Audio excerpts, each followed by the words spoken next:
I'm a girl on fire. I'm not a big...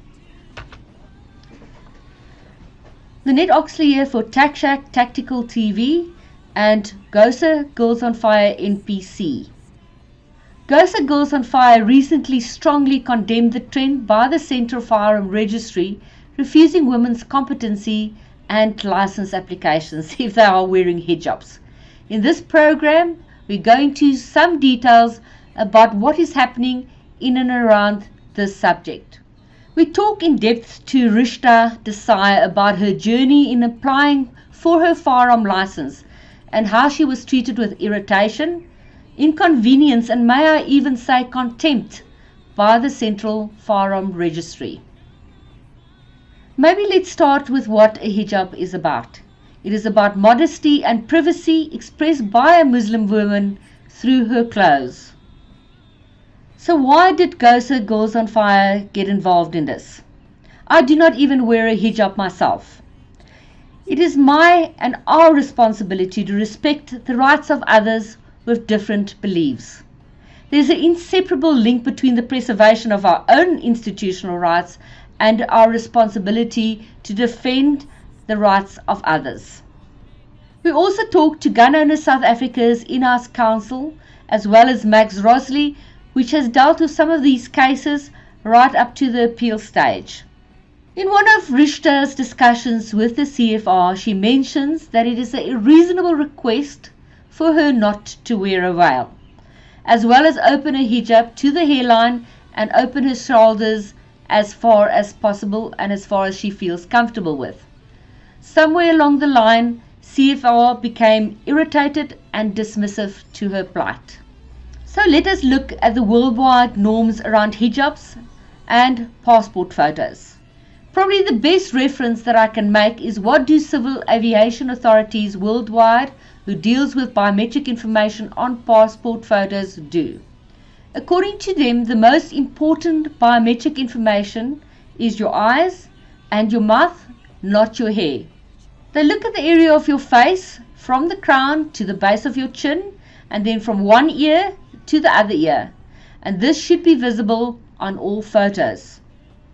So what they call religious accessories should not obscure facial features and do not generate shadows. Let us look at some examples. Ladies' hairstyles can vary wildly and men can have beards. Let us just not get ridiculous with this. Lynette Oxley here for Tac Shack Tactical TV. I'm here with Rishta Desai, a very brave lady. She's not prepared to give up and be a victim of the CFR. Welcome. Thank you, Lynette. Thanks for having me. All the way from PE, am I correct? Yes, that's correct. Tell me about your journey trying to apply for your license and maybe even from your competency side. Okay, before I start, Lynette, I want to thank you and your team really for affording me the assistance and help to try and fight this here, because I've been doing it by myself, but I know alone I wouldn't be able to get that far. And you guys have really been amazing. Thank you. It's an absolute pleasure. So to start with my journey, basically, I never thought I'd be where I am today. So I applied in June 2020 for my competency and my firearm license. I didn't have any issue with my competency. By November 2020, it was approved. I had my competency, but my firearm license, I didn't hear anything about it. And as we all know, we can't just leave it sitting with them. So we continuously call and try to follow up. Initially, I was working with someone in Bishu that actually took the applications up. And she kept telling me it was due to do with towards the end of 2020, I tried to find out what is happening. And she was like, it's COVID and this and that. The old excuse lately. Yes. So a lot of excuses. First, there was nobody at the office. And then this one had COVID, so it's closed again. And it went on and on. But I kept trying from my side, also trying to call CFR. It was really a struggle because nobody ever answers when you call. But eventually it was in, I think, 2020 2021, around October, that I managed to get hold of somebody at CFR. And that was the first time when I was informed the reason for my application sitting there so long was my photo. So I was like, okay, so what is the issue with my photo? I thought maybe it wasn't clear or whatever. And I didn't even bother to ask, so why didn't you come back earlier? But anyway, they told me it's because of my headscarf. I need to remove the headscarf and resubmit the picture. So I was like, is that the only issue? It was like, yes. So I explained to the guy I spoke to, I said, I don't think it's correct what you guys are doing. I mean, it's my right, and taking off my headscarf putting on a headscarf is not going to alter my facial features in any way. Absolutely And not. I mean, you guys have my fingerprints, you have my a picture of my photo, and obviously before the application even reaches you guys, they come down from DFO to come and check, do a safe inspection and whatever. They know where I'm living, they know everything. So why should the headscarf be an issue? Well, I tried reasoning with him to no avail, no success. So I left it at that, and I was trying to think, what should I do? And it was within a week, Vishu contacted me to tell me that they said you need to resubmit a picture. So I explained her the same thing. They didn't want to listen. And it was soon after that I received an SMS officially telling me it's the picture. It can't have anything with my head covered. And they said with your face covered. Even while I was chatting to them, they kept saying, oh, that thing on your face. Well, I had nothing on my face in the picture. In the face. Yeah, no, they don't use good terminology, let's put it that way. Yes, so anyways, I thought the SMS had an email address saying I must submit the picture there. So I decided to write them a letter and explain them that I'm not willing to remove my scarf. I don't see any valid reason for asking me. And I kindly request that they base their decision on my clean criminal record and my competency to possess a firearm, rather than basing their decision on my headscarf. Well, I haven't received any response to that. What I don't understand, sorry, finish up and I'll have to, let me ask you now, what is difference between now and the competency? They use the same criteria for competency as well. Well, they didn't tell me, because in that letter, I did the same. I did mention this. I said my competency was approved with this. So I don't see why my firearm can't be approved. And I said, I see this as, if SAPS refuse it, I simply see it as them endangering my life as a woman, because you're not giving me my right to self-defense. Absolutely. But I haven't received any response to date. Okay, so that's where it's standing at this moment. Yes, and eventually it was a lot of back and forth, and finally they resorted to this. And I actually reached the point sometime at the beginning of this year, actually trying to push them to finalize it. And I even said, refuse or approve it, just finalize it. I mean, from June 2020 until now, it's a long time for me to wait. So I like literally every single day I was calling them at the beginning of this year, like, when are you going to finalize it? When are you going to finalize it? Well, finally in March this year, they finally refused it. Okay. So tell me, for our viewers, as a Muslim woman, what does it mean for you to actually wear the hijab and the veil and everything? What does it mean for you as a Muslim woman? Well, to me as a Muslim, it's very important to wear this. I see it as part of my religion. It's something that it's commanded that we cover up when we are in front of males.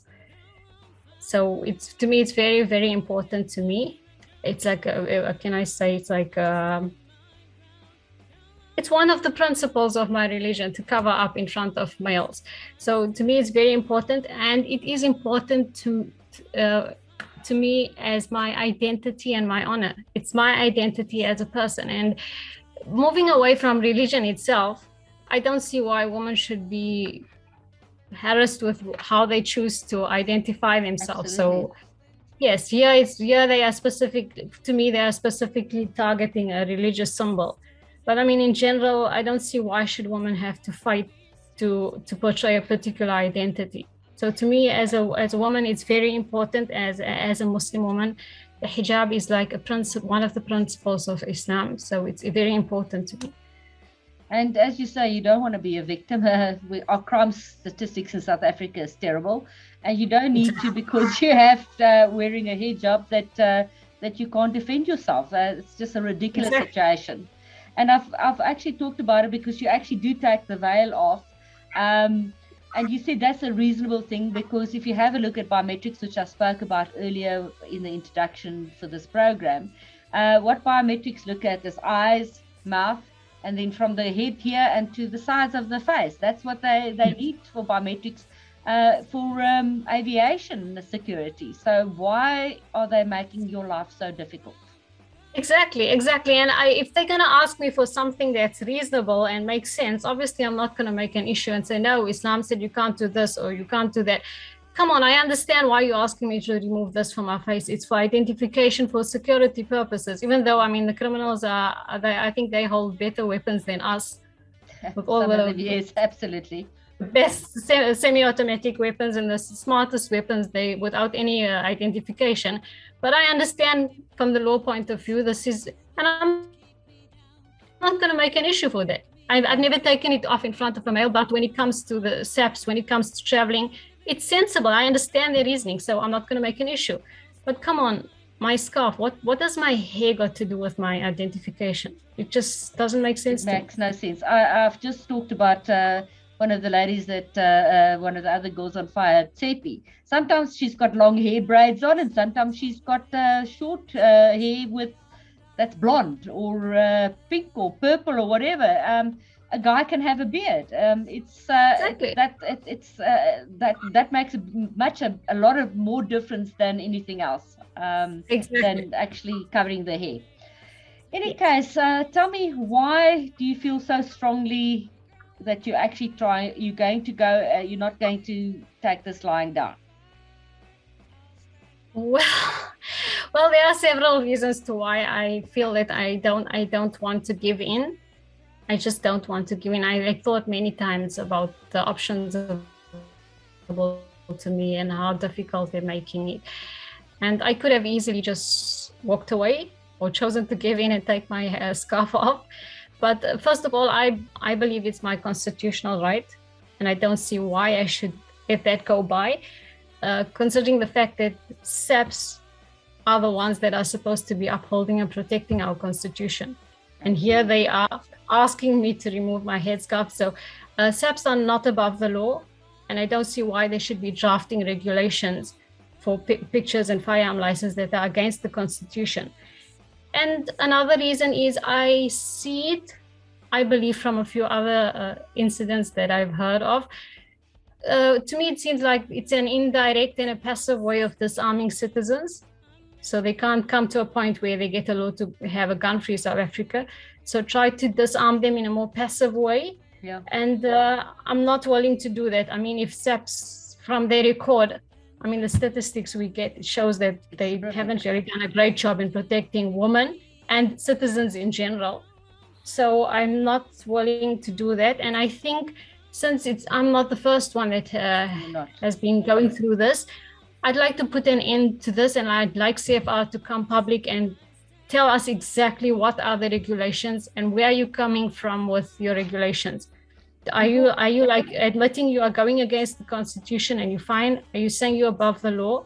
So this is what you're going to do.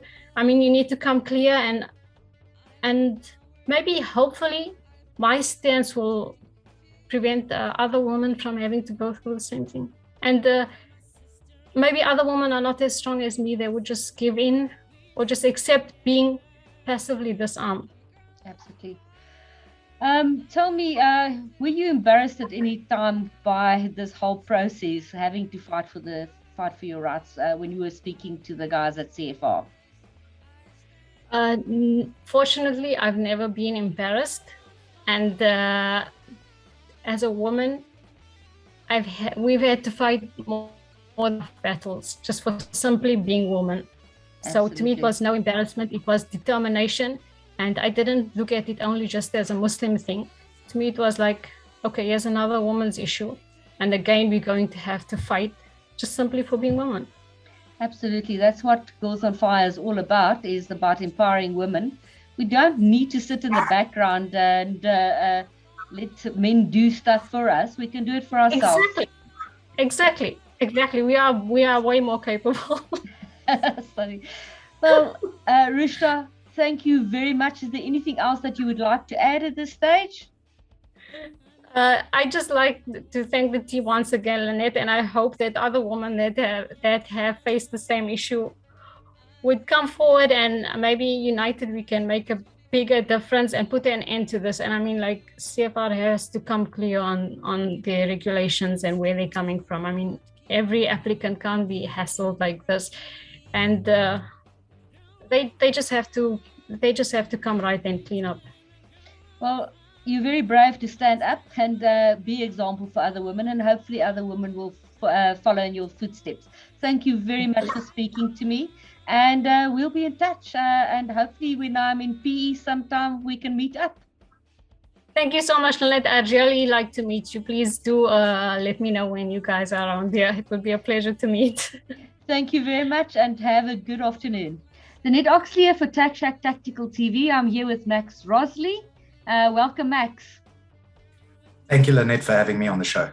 Max is our legal consultant for GOSA, and he deals with motivations and also with all of the appeals. Am I correct? That's 100% correct, yes. Anyway, thank you very much for joining us. You've been involved in an appeal for one of GOSA's members that has been refused on one of the regulations for wearing a hijab. Can you tell us what the story is? Yeah, sure. It was in, I believe, let me just refresh my memory quickly. It was in October last year. No, sorry, it was earlier in the year. And it was a member who had applied and her competency had been approved, funnily enough, with the same photos that had been submitted. Her driver's license reflects photographs of her wearing her traditional hijab, or religious hijab, not traditional even, and as well as her ID document reflects her wearing her hijab. Now, she applied for a firearm license, obviously after the competency had been approved, and the license was refused with the refusal reason of Regulation 13 sub 16 sub C of the Firearms Control Act regulations, on the basis that it states at 16C sub 3 that the photograph contemplated in paragraph A, so those are the photographs that are submitted with each application, for a firearm license, that must be submitted, must be photographs that have been recently taken, they must be in color, and they must show a full unobscured front view of the applicant's head, face, and shoulders, as well as having a neutral background. So essentially, they are color ID photographs, as in the normal course. Now, what I found quite interesting here is that in the appeal itself, the appeal document, the rationale that we started out with was the refusal reason, as well as the regulation itself. And we quote the regulation, and we attach the photographs that she had submitted. I further state there that the appeal board will note that the applicant is wearing her religious hijab, in brackets headscarf, as required by the Islamic faith and the disciplines associated therewith. I move on to state that her identity document, driver's license, and police firearm competency cards all reflect the applicant wearing her religious headscarf or her hijab. I attached photographs or rather copies of each of those formal documents. I then delve into the applicant's religion. So I state here that before diving into the merits, I wish to place on record that the applicant is a Muslim woman who observes the religious practices and customs of the Islamic faith and its disciplines. I then quote a Cornell University article, which I annexed to the appeal form, and we address the rule of dress for women and the modesty associated with the hijab, and the hijab being loosely translated to the word cover or screen or curtain, which essentially refers to the veil worn by some Muslim women as an Islamic style of dress in general. This is to cover their faces and their heads or their faces from men that they could marry. So that's not from family members. It's not from, it's to men that they could potentially marry. So it's obviously non-blood relation, etc. So without being crude about it, I simplify it now, obviously, for the purposes of keeping this as short as possible. But I set out what is a hijab, why is it worn, and why can that not be waived, or why should a Muslim woman not be expected to waive that, religious observation. I then move on. Sorry, Lynette, I think it's just the easiest for me to walk you through how we address. Thank you very much. I then moved on to the South African Constitution and the prohibition against unfair discrimination on the grounds of religion, beliefs, and culture.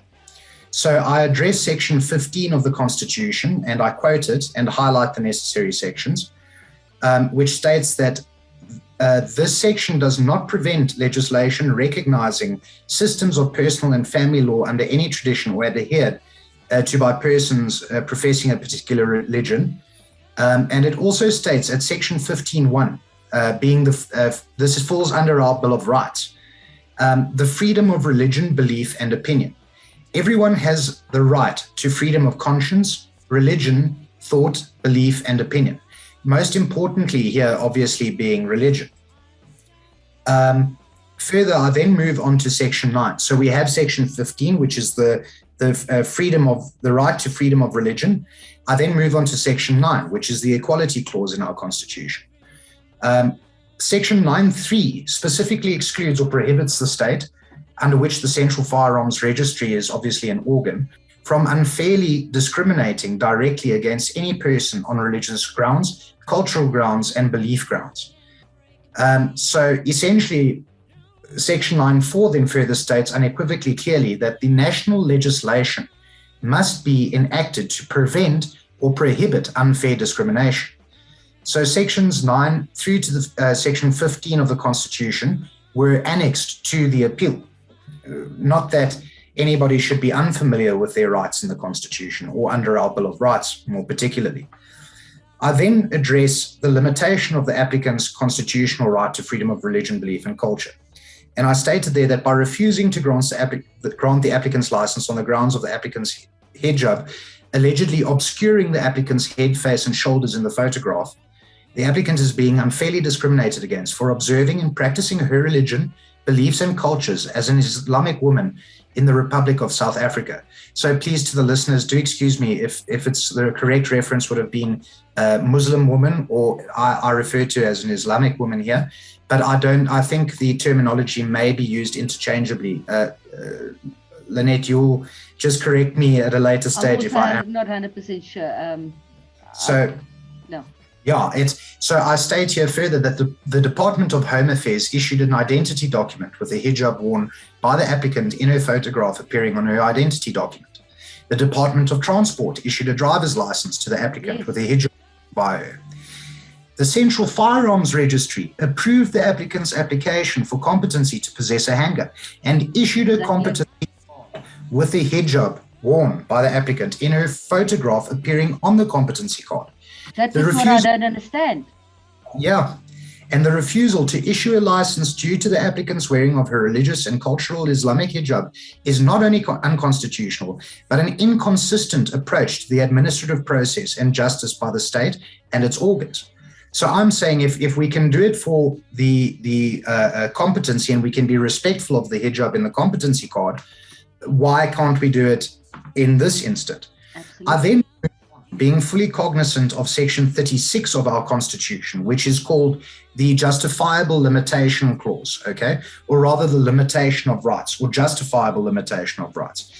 It says here that except as provided in subsection 1, which we'll address now, or in any other provision of the Constitution, no law may limit any right entrenched in the Bill of Rights, okay?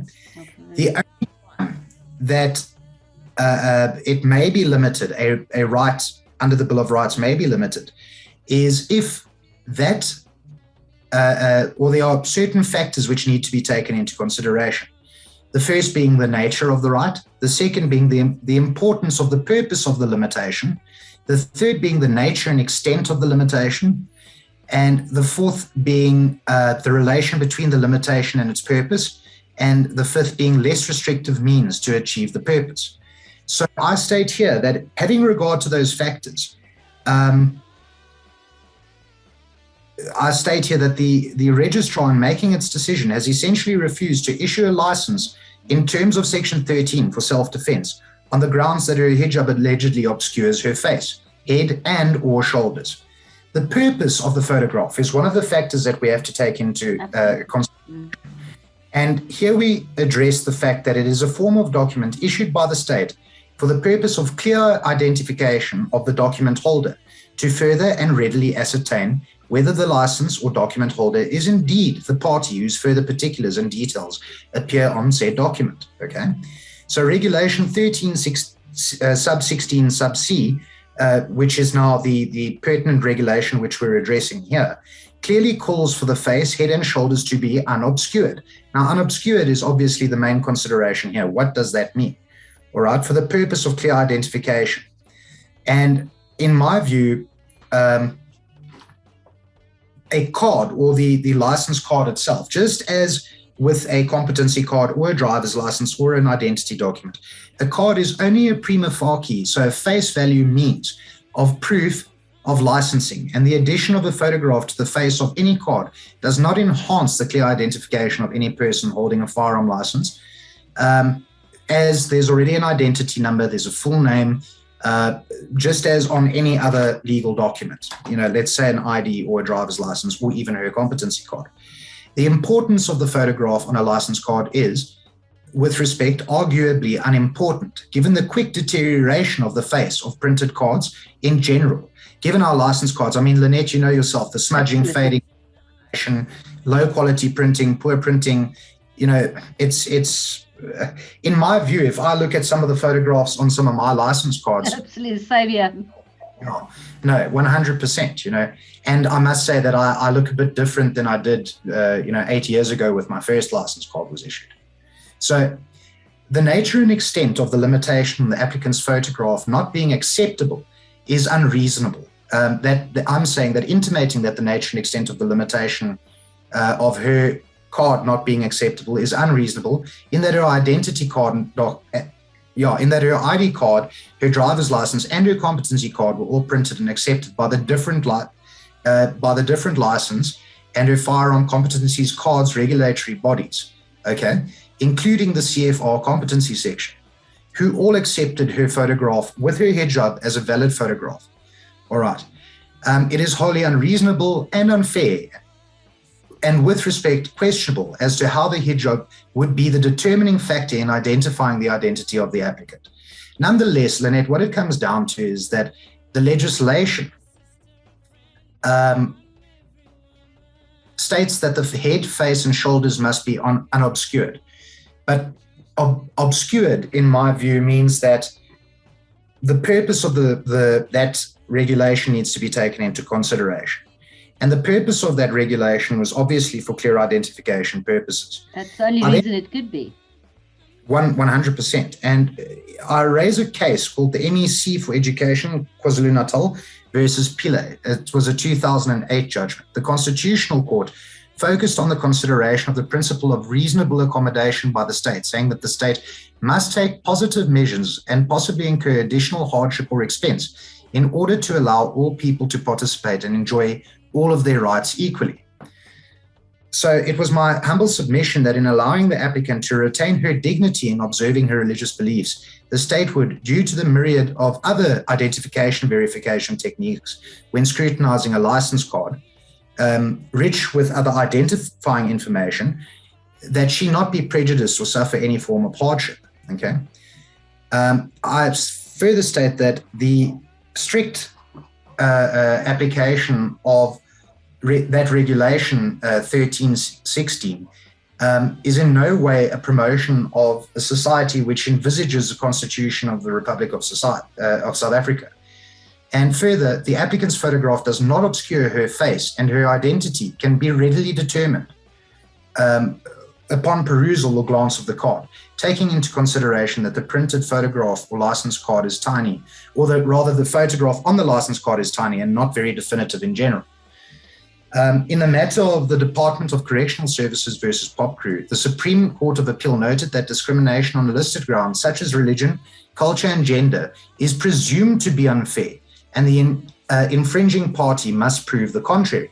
So essentially, discrimination on the basis of religion, and essentially this is a perfect candidate for that kind of it is presumed to be unfair, the decision, this administrative decision.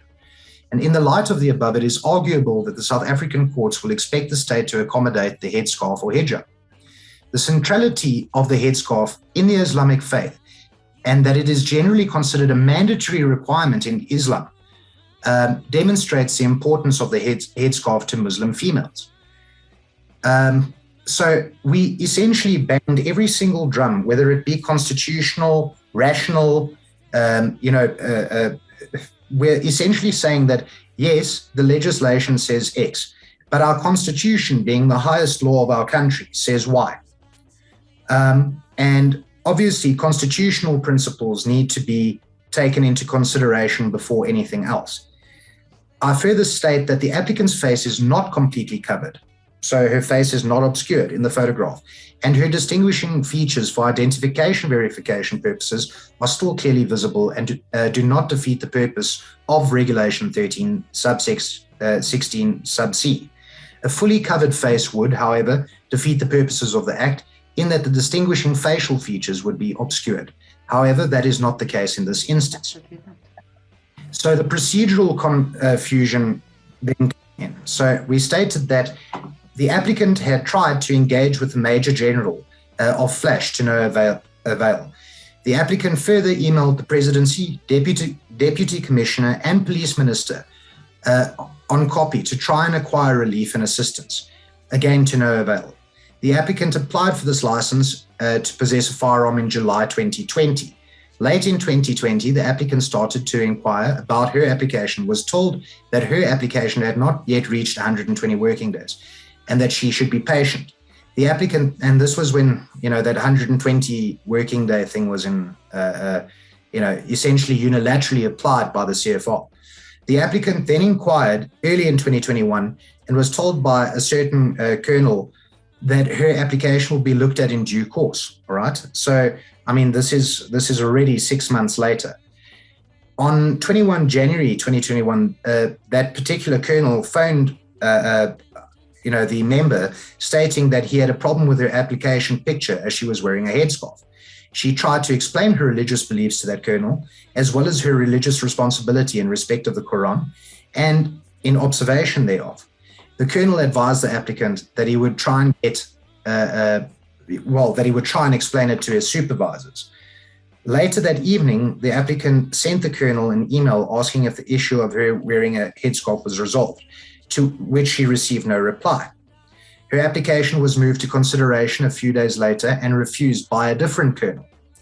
The applicant telephoned the colonel that she had been in correspondence with and told her that he was very busy with the amnesty and that he did not have, so he was obviously processing amnesty applications, and that he did not have time to review the decision and give her an exact reason for the refusal. However, what he could tell the applicant is that there was nothing wrong with her application, and it was refused because of the headscarf in all probability. This means that the registrar made an administrative decision after investigating and after being advised of the applicant's religious beliefs and dress code, which means that the decision was made with full knowledge of the applicant's religious beliefs and its requirements and the central nature of wearing a headscarf, or rather the hijab, in the Islamic or Muslim faith. It is apparent that this appeal is the next prescribed and reasonable step in exhausting the remedies available to the applicant in acquiring fair administrative justice and having her constitutional rights of human dignity and freedom of religion observed by the state. Okay, so essentially we stated that I just want to close with the closing and prayer, Lynette, and I think that sums it up perfectly. Ultimately, it is submitted that the registrar's reason of refusal is patently incorrect and that such refusal stands to be overturned without further delay. Further and alternatively, it is submitted that the registrar's decision is unconstitutional and exclusive of the applicant's right to freedom of religion and obviously with a humble submission constitutes an unjustifiable limitation on the fundamental human rights of the applicant, which constitutes an infringement of the applicant's right to dignity. Further, it is submitted that the legislation's intention was not to unfairly discriminate against women of the Muslim faith, but to embody on the license card, as submitted with the application, a photo which can be used to identify the distinguishing facial features of the license holder, should identification verification ever be required, which the photograph submitted by the applicant complied with. Okay? Yeah. In the premises, it is requested that the appeal board upholds this appeal and makes a decision that the license in question be granted without further delay to promote the spirit of the Constitution and the Bill of Rights through public administrative action, which is accommodating of all religious and cultural beliefs, which do not usurp or override the purpose of the Firearms Control Act and its regulations. And that was our closing. And then essentially, remember, we had the appeal submitted, and then there was feedback from the appeal board saying, just give us photos without the hijab and this will go away. We'll issue. And, essentially that's exactly what happened. And the license was issued, So it's a very contentious position to, for, I think, if I look at my rights, and if there was legislation that arbitrarily, because I'm Muslim, I can't wear, my headscarf in submitting, but it's my doctrine. It's my religious belief. No other department will discriminate against me. With, the Department of Transport, the department, and on the firearm license card, which is this obscure photograph, they refused my license application. It's bizarre, but unfortunately, the regulations state an unobscured photograph. So unobscured is, in my opinion, which we've addressed quite comprehensively now, it means that I must be able to readily identify whoever. That's all you need. That's what I need. I need to see that it's a woman with facial features or, whatever it is, big nose, big ears, skew teeth. What it comes down to is I need to be able, as the officer inspecting that firearm and its card or license, I just need to make sure that on a face value, this is the person, this is the license holder. So, I understand that a full headscarf would be a problem, or full face, because that would completely obscure the identifiable. But in this instance, I don't think so, and that's why we took it on appeal. That's why I said, look, we have grounds for appeal. I think we should give it a bash. And unfortunately, it's become a contentious issue now, because I think we had a subsequent application that was again challenged with a hijab. And we said, look, this is the stance that's taken. They're just going to ask you for a photo without the headscarf, which is, in my view, so degrading, because it's something that you've observed your entire life. And for the purposes of arming yourself and protecting yourself, you now have to make a decision. And that's why that original applicant said, well, I need to be able to protect myself. It's a self-defense license. I'm going to have to make a concession in this regard. But I'm not of the view that with the constitutional South Africa that we live in today, that our constitutional Bill of Rights would ever expect you to be degraded, or rather, have your rights or your religious beliefs infringed upon for the sake of administrative, some administrative regulation. And that's why I think if you were to have regard to the photographs required for license, a driver's license or for your identity document and that sort of thing. How many IDs are there in our country today where women are entitled, Muslim women are entitled to wear their hijabs? Millions, Absolutely. without trying to exaggerate now. But I mean, it's an observed religious culture or religious observation, and I felt strongly about it, and we appealed it with all that we had.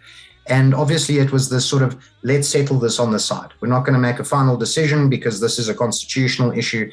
Let's not elevate it. But I would say, I think this needs to be addressed. It absolutely needs to be addressed, because if I listen to the story of your applicant and the story of Rishta Desai, which we're basically basing this program on, it is exactly the same process, and it's an absolute disregard for them, for their religious beliefs. And if you look at biometric information that's used for civil aviation travel,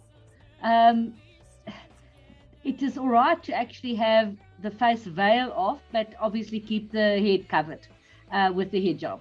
So there's no such reason to actually, it's just, for me, it actually borders on the ridiculous. And it's very difficult for Muslim women, because it's a very strong aspect of Islamic female culture, and the hijab is something that it's a sign of respect, it's a cover of respect, and it's a sign of I'm observant, and this is something that I take seriously, and to be expected to abandon that for the sake of an administrative process to get a funny, tiny little photo on your license card, which anyway rubs off after a couple of months. I mean, or, becomes tarnished and delaminates and falls apart. So what it comes down to is, I think this is something that potentially the Islamic firearm owning community and, should take up and advance this matter further through consultation at first. I don't believe this is a time now to get, how could I put it, litigious, but I do believe that this is something that needs to be reviewed and, if necessarily, qualified in the regulations in as far as Muslim women are concerned, having regards to Section 15, particularly your right to freedom of religion, and Section 9, the equality clause, and then also Section 36, and having regard to the factors considered for unjustifiable limitation. And then further, also the case law that says any infringement in a public administrative decision of a religious belief, or your right to your religious freedom, is deemed to be unconstitutional. Okay, and the other party bears the onus of proving that it's not unconstitutional. So essentially, the registry would have to put forward reasons as to why it is so severely important that the top of the head and that the shoulders aren't obscured. I mean, in the face. I mean, does this make a difference? From an identification perspective, even if it's hard not to identify this nose. You know what I mean? So what it comes down to is, we have to be considerate of all of the religions in South Africa. And I think this consultation needs to be advanced, especially by Muslim women, because I think they are in a particularly difficult position as South Africans, and with the same rights, with the same concerns, and with the same intensity that we all, as lawful firearm owners, have approached the license application process with. So I think that, there's a certain intensity that this does need to be advanced by. And I think that, Girls on Fire is an excellent platform through which to communicate that. And, I commend you guys for the work that you do for the lawful firearm owning community, especially for ladies. And I think that, this is an excellent program, and I felt quite strongly about it. So thank you for having me on it. Thank you very much. I think you've answered all my questions that I had, and the one is how to go forward, because I don't think we're going to do it legally, because we'll have to go back to an appeals process. If that gets refused, we have to go to judicial review, and it's just getting ridiculous. So this can go all the way up to the Concord. Yeah, and that's not maybe the way to go. So Girls on Fire will definitely take it up with this Islamic community, and then hopefully we can actually get involved in a process of consultation with the CFR and the people that's involved in there. That would be excellent. Thank you, Lynette. Thank you very much, and have an awesome afternoon. And you, have a good one. Thank you, Lynette. Okay, cheers then. Lynette Oxley here for Tac Shack Tactical TV. I'm here with Chris Parteka. He's GOSA's in-house counsel. Welcome, Chris. Thank you, Lynette. So, in terms of this whole issue with the hijab, when did you see the first cases started happening? Well, the first case actually cropped up at the beginning of last year. It was, at the time, I thought it was an isolated case where the registrar made a mistake. So in that case, the lady in question received her competency, and when she applied for a license, she was refused because her picture had she had a hijab in her picture for application. On appeal, unfortunately, they were about to deny it, and they told her that only if she supplies photos without the hijab will they approve the actual application, which unfortunately she did. However, once it was actually approved, when she received the license, the picture on the license card was the picture she supplied originally, where she was wearing a full hijab. So this is just making them jump through hoops, am I correct? That's what I assume it is. At first, it was only with license applications. I assumed the departments weren't communicating together, but since the end of last year, I've noticed that both licenses and competencies are being refused. So competencies are also now refused? Yes. Because the trend that I saw is with Rishta, her competency was approved, and then a license was refused, and the same one with the appeal that I've just spoken to Max. With Max. It seems to be that they are implementing the policy both in licenses and competency applications.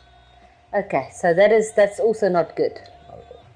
So, do some of the women just give up, like the lady that we talked about, that in the end just supplied a photograph?